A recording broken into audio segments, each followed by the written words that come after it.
You want to hear the wildest story of entitled people getting exactly what they deserve? Well, buckle up, because I've got a front row seat to one that's still making the rounds in Pine Valley, and honestly, I can't believe it happened to me. You ever have a morning where you're just trying to enjoy your coffee, and suddenly you're in the middle of a suburban power struggle straight out of a dark comedy? Yeah, that's how it started for me. One second I'm fishing off my dock, soaking in the sunrise, and the next, bam, I'm face to face with a 17-year-old brat, live streaming to his followers about how he's taking over my cabin for his graduation party, with his mom, the HOA president, of course, standing right behind him. Nodding like this is the most normal thing in the world.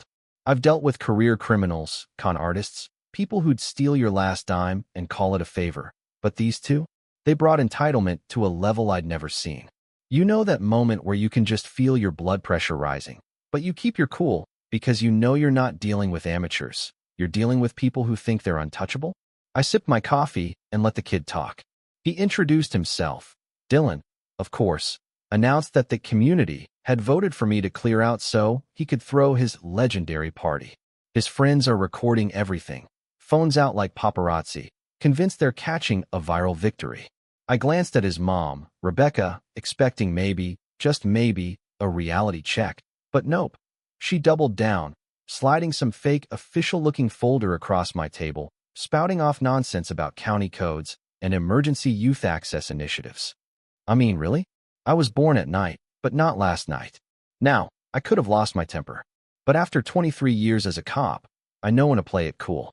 I told them I'd check it all with my lawyer, and the flicker of doubt on Rebecca's face told me everything I needed. This wasn't about community. This was about control. And you know what? That's when I decided, let's play this out. I spent the weekend upgrading my security with department-level equipment, hidden cameras, cloud backups, the works. Because if you're going to come for my home, you'd better be ready for what's coming. Monday morning rolls around, and here they come again. Dylan, Rebecca, a couple bored-looking board members, and a guy in a suit pretending to be their lawyer. We're here for the mandatory property inspection, Rebecca says, like I'm supposed to just let them in. I asked for a warrant. The lawyer, who looked like he charges more per hour than most people make in a week, gave me his card. Turns out, he specialized in contract disputes and real estate deals, not criminal law, but whatever helped them sleep at night. Rebecca leaned in, threatening without threatening, telling me I didn't know who I was dealing with. Some people need encouragement, she said. Yeah, I've heard that line before, from people with less to lose and a lot more to fear. When they left, I made a couple phone calls, to the county, to my neighbor Ellie, the unofficial neighborhood historian, to anyone who might have a little insight into how Rebecca liked to throw her weight around. Ellie told me Rebecca had made life miserable for years. Petty fines, threats, even bullying people over garden gnomes. No one pushed back because she was ruthless and connected, but nobody had ever tried to take someone's house. Until now. The weeks that followed were a blur of fake legal notices, anonymous complaints, and Dylan's relentless social media campaign, painting me as some evil old guy blocking the youth from having fun. Suddenly, I was a pariah at the grocery store. People stopped making eye contact, and the teens? They went from rolling their eyes at me to straight up glaring. Meanwhile, Rebecca and her husband, the local developer, of course, were circling my property, taking photos, whispering about opportunities. Turns out, they had expansion plans for the lakefront, but my cabin was in the way. The graduation party was just a ruse to force me out and snag the land for half its value. Ellie started helping me out, gathering gossip, passing me info. She was the kind of neighbor you dream of having when things go sideways. We realized Rebecca was running a textbook intimidation campaign. Legal threats, bogus inspections, and a smear job to get the whole neighborhood on her side. And she was good. She'd rig meetings so only her supporters could vote, twisted rules to suit her agenda, and made it clear, cross her, and you'd regret it. But she'd never dealt with someone who kept meticulous records, who actually read the code she cited, and who knew exactly which law enforcement office to call when the time was right. Then Dylan made his big mistake. One night, he and his buddies decided to liberate my shed, live on social media. They broke in, stole some vintage fishing gear, and tagged my property with spray paint, all while narrating to their followers about redistributing resources. I called the sheriff's office, and within minutes, they showed up, just as Rebecca pulled up in her BMW, yelling about community property and accusing me of harassment. The deputies, bless them, were patient but firm. They watched the live-streamed evidence, cuffed Dylan, and explained, nicely, that vandalism is still vandalism, even if your mom thinks you're above the law. Rebecca lost it, threatened me right there, promised she'd ruin my life. And that was just the beginning.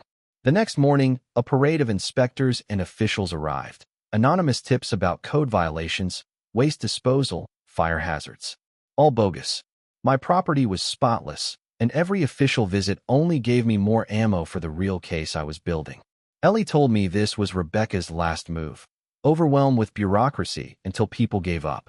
But I dealt with worse, and the more she escalated, the more evidence I collected. Meanwhile, the neighborhood started buzzing with theories about who I really was. Military, FBI, government agent? I kept my head down, kept collecting evidence, and waited. Rebecca even hired a private investigator to dig up dirt on me, but he found nothing, at least, nothing that could help her. Dylan, desperate for attention, kept live streaming, pleading his case to anyone who'd listen, but the tide had turned. People started calling him out, telling him to grow up, to own up.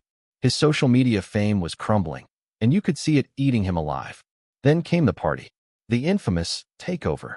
Dylan hyped it for weeks. His followers, his mom's supporters, everyone piling onto my property with booze, DJ equipment, and enough bad ideas to keep the sheriff's department busy for a year. Rebecca showed up with a news crew, declaring it a community celebration, spinning every bit of chaos as youth empowerment. Meanwhile, Dylan tried jamming my visible security cameras, convinced he'd outsmarted me, not knowing every move was still being recorded in 4K from hidden angles. It was a full-blown circus, property destruction, underage drinking, theft, the whole 9 yards, all broadcast live. And then, just as Rebecca was giving her final interview, the cops rolled in. The deputies cleared the area, started collecting evidence, and you could feel the mood shift from celebration to panic. Dylan froze on his live stream, stammering, "Why are there so many cops here?" You know, the moment when reality smacks you in the face. Rebecca tried to spin it, blaming me, but the deputies weren't having it. The party was over. For good. The court hearing was a scene out of a movie. The whole community showed up, news crews packed the halls, and when they called me to the stand, the court clerk read out my full title, Chief of Police, Pine Valley. You should have seen Rebecca's face. She turned every shade of red imaginable. Dylan? He just crumbled. The evidence was overwhelming. Videos, documents, audio of Rebecca threatening me, the whole mess. The judge didn't hold back, set bail, handed down sentences, and told Dylan and his crew they'd just learned an unforgettable lesson about consequences. Rebecca got hit with charges for conspiracy and fraud, stripped of her HOA powers, and her husband's development schemes started unraveling as the truth came out. Ellie was elected the new HOA president, bringing sanity and real community spirit back to Pine Valley. Dylan? Jail time, probation, and a lifetime's worth of internet infamy. His breakdown in court went viral, turned into memes, and became a cautionary tale for every would-be influencer with more ego than sense. 6 months later, things are peaceful again. The dock's rebuilt, the neighbors wave instead of whisper, and justice, real justice, feels like it actually won for once. The community came together, shared stories, built something stronger out of the mess. And me? I got the quiet I wanted, the respect I didn't ask for, and a front row seat to what happens when people think they're above the law and learn the hard way they're not. So what do you think? Ever seen entitlement like that in your neighborhood? Where's the line between community and control? Drop your take in the comments. Let's hear your wildest stories of karma, justice, or neighbors from hell. Because out here, sometimes the quiet ones are the ones you really shouldn't mess with.